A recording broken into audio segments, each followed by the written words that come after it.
नमस्कार ओडिशा आसंतु एक गुरुत्वपूर्ण खबर पे नजर पकाइबा। आज आसुछंती राष्ट्रपति ट्रेन ने यात्रा करी सोमवार ठारू 3 दिनिया ओडिशा गस्तरे आसुछंती राष्ट्रपति Draupadi Murmu.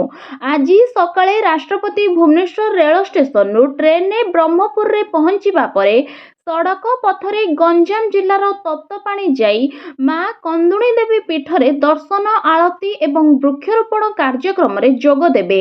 Army air defence college रे रात्र रहणी सह ब्रह्मपुर गोपालपुर स्थित धवलेश्वर मंदिर परिदर्शन करने कार्यक्रम रही।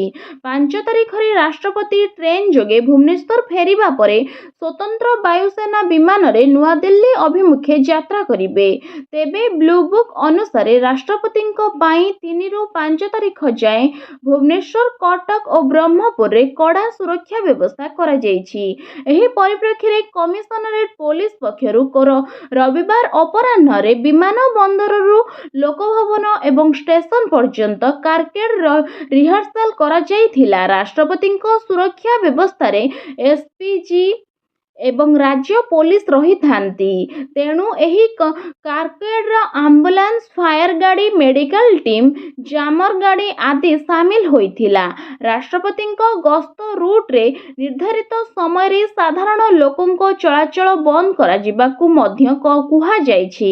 एयरपोर्ट रु रेल स्टेशन एवं राष्ट्रपति गस्त रूट रे त्रिस्तरीय सुरक्षा होइथिबा बेले दायित्व रे प्राय 40 प्लाटून पुलिस फोर्स मुतयन हेबे।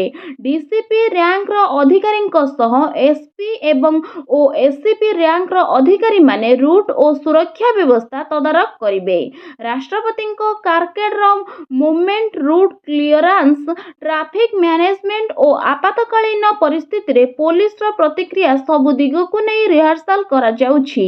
राष्ट्रपति गस्त समय रे सुरक्षा रे जेपरि कोनोसी त्रुटि न रुहे सेथिपरि फुल प्रूफ प्रस्तुति करिछि कमिशनरेट पुलिस। वर्तमान पाई खबर एतिकी। धन्यवाद।